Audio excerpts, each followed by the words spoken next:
poder corrompe e o poder absoluto corrompe absolutamente. O alerta de Lord Acton é um mantra do liberalismo. Todo liberal que se preza é desconfiado com o poder, alimenta um ceticismo saudável em relação a todos os políticos. Liberais não enxergam deuses na política, salvadores da pátria. Ocorre que, quando se trata de Jair Bolsonaro, isso é apenas um espantalho criado por pseudo-liberais que são, na verdade, tucanos disfarçados. Talvez uma minoria minúscula apoie o presidente atual com esse nível de endeusamento, levando a sério o lance de mito.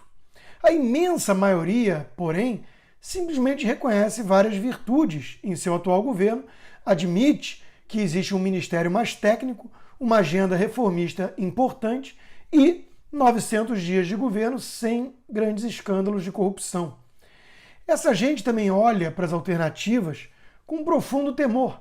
Sabe que os tucanos têm feito de tudo em conluio com a mídia, um jogo sujo que na prática ajuda a possível volta de Lula, o maior corrupto de todos e com uma agenda socialista. Ou seja, o reconhecimento dos acertos do atual governo e o medo legítimo do destino venezuelano com a volta do Foro de São Paulo fazem com que muitos liberais se recusem a exercer esse papel de idiota útil de comunista. É senso de prioridade, de proporção.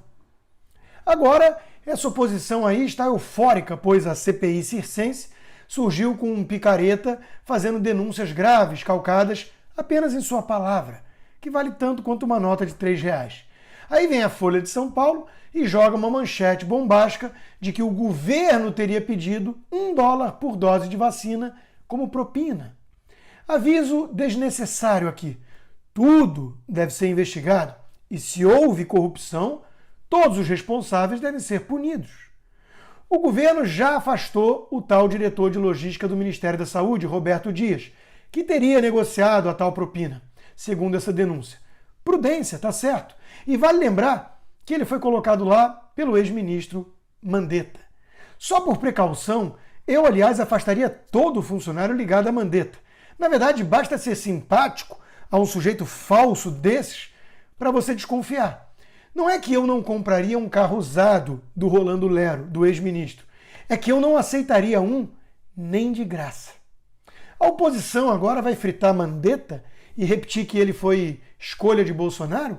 Sai a voz da ciência contra o presidente obscurantista e entra o ministro de Bolsonaro novamente em cena?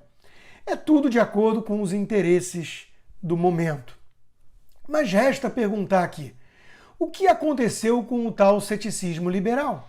A denúncia vem de um suposto vendedor que negociava a vacina em nome da AstraZeneca, mas a empresa, o laboratório, já confirmou que não trabalha com intermediários. Uma breve pesquisa, como a que o Leonardo Coutinho fez, revela que o sujeito é um ex-PM com todo indício de golpista. Há provas da denúncia ou só o gogó dele? A Folha faz oposição escancarada ao governo, e isso também não deveria ser levado em conta pelos liberais? Todo liberal, como eu disse, deve ser cético com políticos no poder. Mas o que dizer de quem compra valor de face? O que diz a nossa imprensa? Veículos como Folha, Globo, Estadão, Antagonista, Isto É, tem que ser muito bobão mesmo, né? Ou desejar tanto derrubar Bolsonaro que vale tudo nessa cruzada, até abandonar o saudável ceticismo, inclusive acerca do trabalho de uma mídia totalmente partidária e enviesada. Política é a arte do possível, um concurso de feiura. Os liberais clássicos entendem isso e não alimentam esperanças tolas. Sabem, por exemplo, que a aproximação do governo com o Centrão é muito arriscada, ainda que necessária. É isso ou o fim de qualquer chance de governabilidade, de reformas, na melhor das hipóteses, ou impeachment, na mais provável delas. O parlamento foi eleito, afinal de contas. Os românticos, entre aspas, nunca oferecem alternativas concretas, realistas. Liberais não são céticos, portanto, só com o governo, mas também com a imprensa, com os especialistas, com as entidades supranacionais, com todos esses, com a oposição. Onde foi parar esse ceticismo? João Luiz Mauad, colaborador do Instituto Liberal, tocou na ferida. Para alguns, sou tão ou mais genocida que o próprio Bolsonaro, por ser contra o lockdown, a favor da liberdade quanto à escolha da vacina, ou mesmo se devemos tomá-la, e até por defender a liberdade de as pessoas fazerem o tratamento que quiserem e bem entenderem. Não me ofendo com a alcunha de bolsonarista, mas me preocupo muito com os rumos que o debate público tomou em Pindorama e como alguns têm sido usados sem nem mesmo desconfiar por forças poderosas cujos interesses são antagônicos aos nossos. Uma pandemia é um assunto sério, mas faríamos bem em lembrar que as burocracias têm seus próprios interesses, independentemente do interesse público, que seria sua função primordial. Elas estão sempre empenhadas em alimentar as narrativas que justifiquem sua existência. A gente pensa logo em Dr. Fauci, o Mandetta americano. Enquanto tudo isso está acontecendo, as vozes mais responsáveis na mídia se dedicam a transformar toda a ambiguidade factual relacionada à doença em uma batalha política, segue Mauad.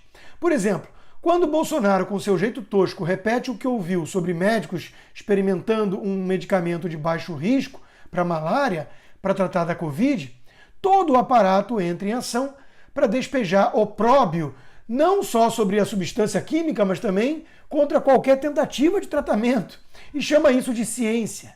Por outro lado, as vacinas, vistas como anti-bolsonaristas, são tratadas pela mídia como a versão moderna do emplasto de Brás Cubas. Mauad conclui: o liberalismo começou como uma doutrina de ceticismo político dirigido aos governantes, baseado no truísmo de que o poder corrompe e sempre adota uma postura virtuosa. Se quisermos reviver o espírito do liberalismo, será necessária uma postura igualmente cética de olhar o universo científico, baseada principalmente no reconhecimento de que o apelo à ciência tornou-se o idioma básico para o exercício do autoritarismo.